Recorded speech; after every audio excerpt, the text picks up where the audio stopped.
in Los We just Angeles. got word that Anita Vogel is available now in Los Angeles. Anita, we'll come to you with this. Did you feel it at all?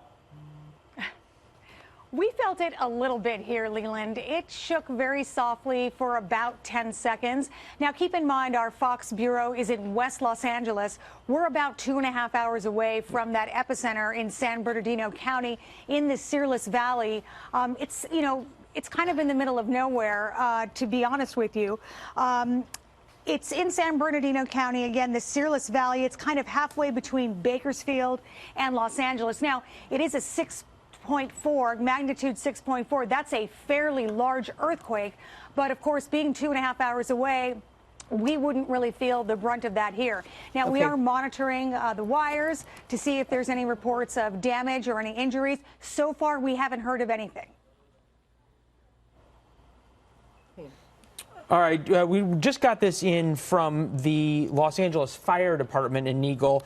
Anita, all 106 fire stations are out conducting a strategic survey of their districts to determine if any damage exists. Once the process is complete, an overall assessment and impact of the city will be made. And this is an important note for people who are watching out in California. This from not only the Los Angeles Fire Department, but the Los Angeles Police Department as well after this earthquake. Please do not call 911 unless there are injuries or dangerous conditions to report.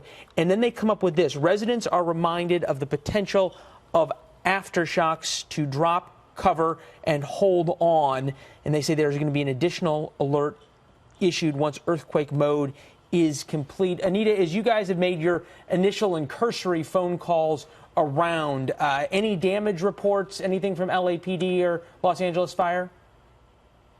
Yeah, the good news is, Leland, we're not hearing anything at this point. Again, I want to stress that Los Angeles is quite a bit a ways from the epicenter of this earthquake.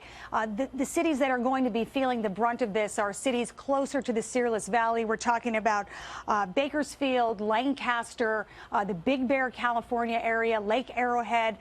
Those areas probably got a pretty good shake, and there could possibly be some minor damage in those areas. Here in Los Angeles, most people probably didn't even feel it. But we're still calling around, making our calls just to make sure that we're not missing anything. And of course, we'll get back to you as soon as we find out. Yeah, Anita, thanks so much. We'll let you get back to work making some calls and seeing if there is any damage reports north and west of Los Angeles. This earthquake was about 150 miles north and west of Los Angeles in the Mojave Desert, quite literally in the middle of the desert. The nearest town that we can see on the maps here that we're working on is Lancaster and Bakersfield, that is about an hour and a half away from the epicenter. Yeah, and San Diego is about an hour and a half drive from Los Angeles, and I've got some friends there.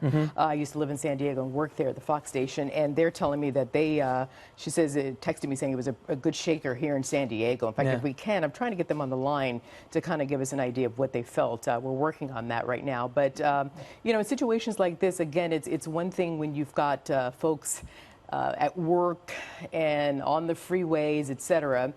In this case, folks are probably on the freeway on their way to those areas. Like I said, when it's 11 o'clock in the morning there right now in Los Angeles, just about the time that you get geared up to go to these cookouts. Well, and noteworthy, people aren't in a place they're used to. They're not used to the evacuation plans at a hotel or somewhere else versus being in their offices or their houses when this would have struck. So we're going to continue to work the phones and monitor this. Out in California, as you point out, 11 a.m. This earthquake report happened would have been about 10:35 or so local time for that 6.4 quake.